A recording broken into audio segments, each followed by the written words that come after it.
Bienvenue dans ce nouvel entretien consacré à la réforme constitutionnelle. Je reçois aujourd'hui M. Cissé Bakongo, universitaire, ancien ministre, conseiller spécial du président de la République en charge des affaires juridiques et institutionnelles. Et vous avez été membre du comité d'experts qui a rédigé le projet de nouvelle constitution.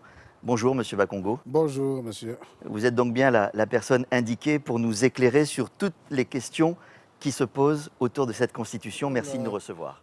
Je suis un peu perplexe devant une telle situation que les députés qui sont des hommes et des femmes libres, qui ont été élus, qui portent une partie de la légitimité populaire, qui se trouvent là à un moment historique, devant un sujet aussi important que le vote de la loi fondamentale, la loi des lois, c'est-à-dire un texte qui va donc constituer le nouveau pacte social, que ces députés ratent donc ce tournant.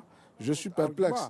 Moi, j'ai rencontré certains députés qui disent, puisque je suis député moi-même, j'ai mon suppléant qui siège à mes lieux et places, lui, mais beaucoup d'autres disent qu'ils ont eu beaucoup d'amendements, beaucoup de propositions d'amendements, que le ministre de la Justice a refusé. Non, pas refusé, a réussi à les convaincre. Le ministre de la Justice a réussi à les convaincre. C'est en tout cas ce que mon suppléant, M. Sangaré, m'a dit. Ils disent plutôt qu'on leur a tordu le bras, quoi. Mais c'est surtout, pourquoi cette précipitation? Pourquoi faire ça à la va-vite? Attendez, vous voyez, tout à l'heure, cette question a été soulevée. Et là, j'ai dit au professeur Bléou Martin que, vous voyez, Jean d'Ormesson, vous connaissez Jean d'Ormesson, l'Académie française, il dit que le temps n'existait pas, le temps c'est un fluide, il n'existait pas. Ouais, en 2010, nous avons commencé la procédure en janvier. Nous avons terminé la procédure en août, le 1er août, avec la promulgation du texte. Janvier 2010 et janvier 2000, août 2000. Je connais Jean d'Ormesson, vous connaissez Corneille, monsieur. Oui. Corneille, oui. À vaincre sans péril, on triomphe sans gloire. Peut-être, voilà. Mais là, nous n'avons pas vaincu sans péril. Ah bon? Nous n'avons pas vaincu sans péril. Nous avons vaincu, bien sûr, en faisant en sorte que tous ceux qui étaient en face soient convaincus, non pas par la force des muscles, mais par la force des arguments. Voilà. Et d'abord à l'esprit. Pourquoi est-ce qu'il fallait changer de constitution, fonder une troisième république, alors que manifestement, le besoin réel portait sur les conditions d'éligibilité du président de la République et notamment la nationalité de ses parents? Pourquoi tout changer quand c'était vraiment ça qui posait problème? Vous voyez, c'est une question. Certains ont cette malice-là, certains adoptent cette posture que je considère comme étant une posture pour essayer de camoufler leurs vraies intentions, leurs vrais desseins. En réalité, ce qui a été fait, c'est un double engagement qui a été respecté. Un engagement collectif, mais un engagement individuel.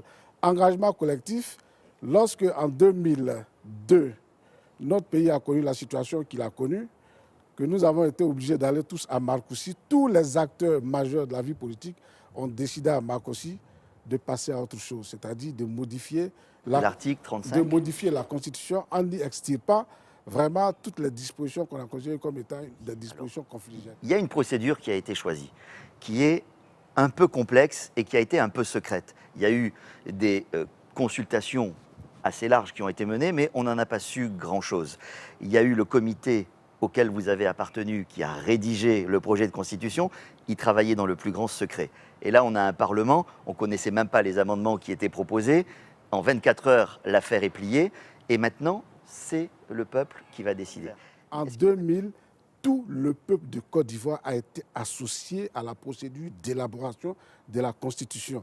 J'étais, moi, dans la sous-commission Constitution.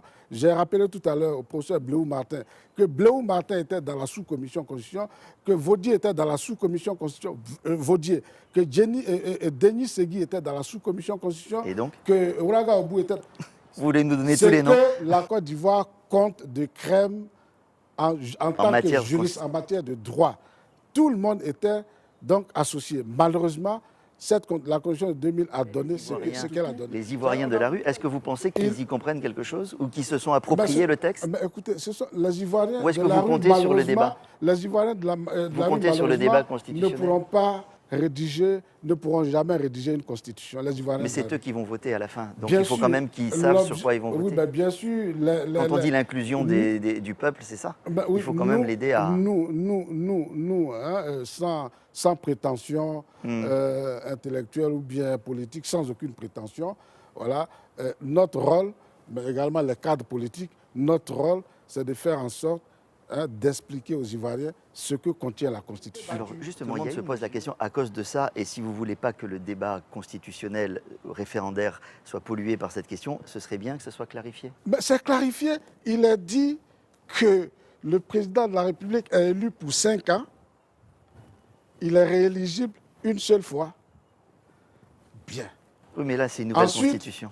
Ensuite, comme nous sommes actuellement, le président de la République a été élu sous l'égide de l'ancienne d'une constitution qui est actuellement en vigueur, oui, qui s'applique à lui. Ben, on l'a dit, nous les juges, on l'a dit, le comité d'experts a dit le samedi dernier à l'hôtel Ivoire Pullman que le président de la République respecte quand même, il est le garant de la légalité constitutionnelle. La Constitution actuelle lui interdit de se présenter une 3e fois.